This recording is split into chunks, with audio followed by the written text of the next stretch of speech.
Commander Zara Vel stood frozen on the bridge of her warship as the impossible readings flashed across her screens. The sensors showed human life signs coming from the small blue planet below, but that could not be right. Humans had been wiped out 300 years ago during the Great Purge.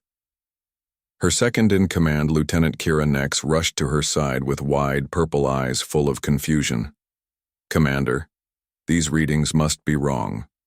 The human species was declared extinct by the Galactic Federation in 2387. There is no way they could have survived."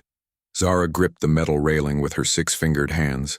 Her silver skin shimmered under the bridge lights as stress hormones flooded her system. She had studied the human extinction files herself. The Federation forces had been thorough. Every human colony, every ship, every trace of their civilization had been eliminated. Yet here were clear signs of not just survival but thriving populations. "Scan again." Zara ordered, her voice tight with disbelief. "Make sure the equipment is working properly." The scanning officer, a young Eldorian female named Lyra Chen, worked frantically at her console. Her tentacles moved over the controls with practiced speed.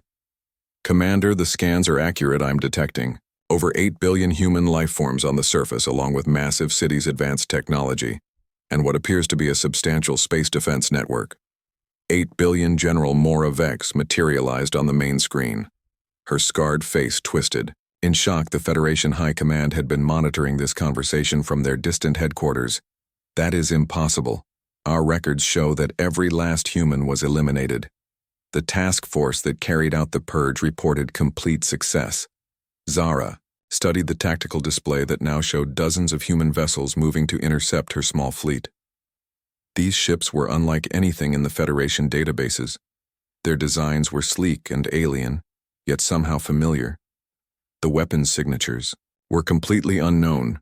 "Commander Vel, one of the human ships is hailing us," reported Communications Officer Tess Morgan.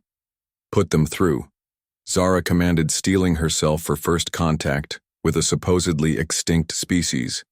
The main screen flickered and showed a human female with brown hair and determined eyes, sitting in what looked like a military command center.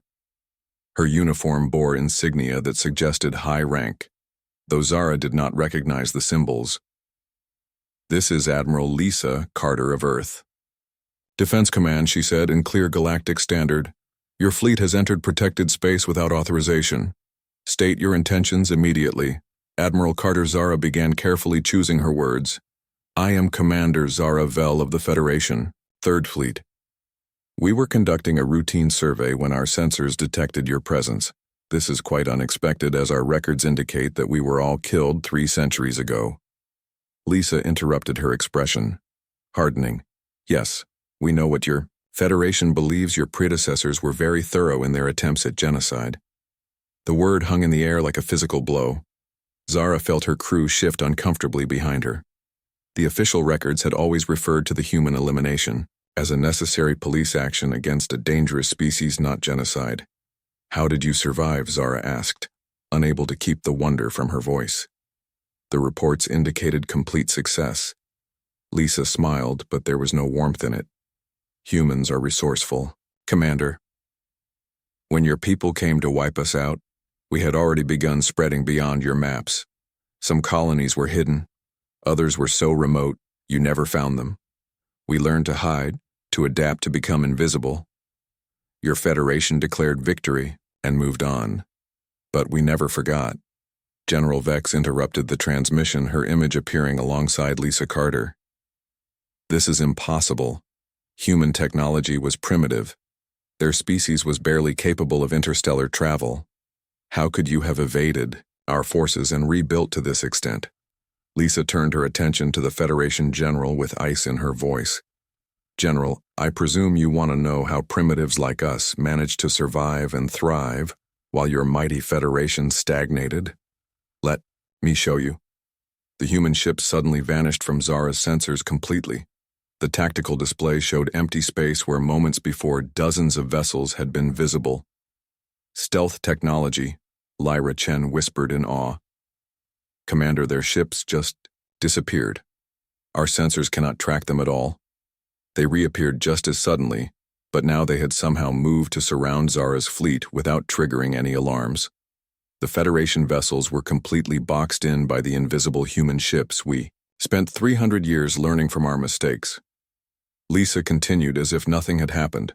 We studied every Federation technology we could find and improved on it. We learned to hide not just our ships, but entire worlds. We became what we needed to survive and protect ourselves from people like you. Zara looked around her bridge, seeing the fear and confusion in her crew's eyes. They were the most advanced military force in the galaxy, yet they had been outmaneuvered by humans who were supposed to be extinct. "What do you want from us?" Zara asked. Lisa considered the question carefully. "We want what we have always wanted. To be left alone. Your Federation tried to exterminate us because you feared what humans might become.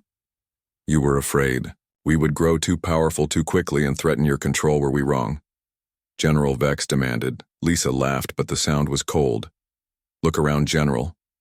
Your scouts stumble across one of our outer colonies and find themselves surrounded by ships they cannot even detect.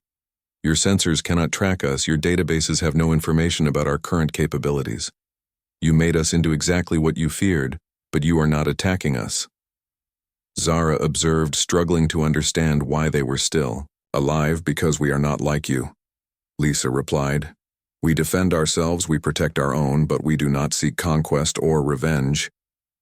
If we had wanted to destroy the Federation, we could have done so decades ago.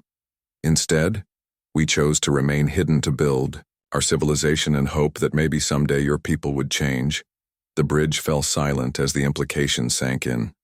The humans had survived extinction, had rebuilt their civilization to heights the Federation had never imagined, and had chosen mercy over revenge. They could have struck back at any time, but had instead remained hidden. "Commander," Lisa said, her voice softening slightly, "you and your crew are free to go. Return to your Federation leadership and tell them what you have found. Here, tell them that humans are not extinct, that we are stronger than ever, and that we remember what was done to us. But also tell them that we choose peace over war, even when we have every reason to choose otherwise." The human ships began to withdraw, their forms shimmering back into invisibility. Lisa Carter's image remained on screen a moment longer. "Maybe there is hope for the galaxy after all," she said. "If we can learn to coexist instead of trying to destroy what we fear. Perhaps it is time for the Federation to learn that humans are not the monsters they believed us to be." The transmission ended, leaving Zara and her crew alone with the weight of this discovery. The impossible had become reality. Humans were not only alive but had become something far beyond what anyone had imagined. And somehow, in their strength, they had chosen compassion over conquest. As Zara ordered her ships to withdraw, she wondered what other impossible truths were waiting to be discovered in the vast galaxy. The age of human extinction was over, and a new chapter in galactic history was about to begin.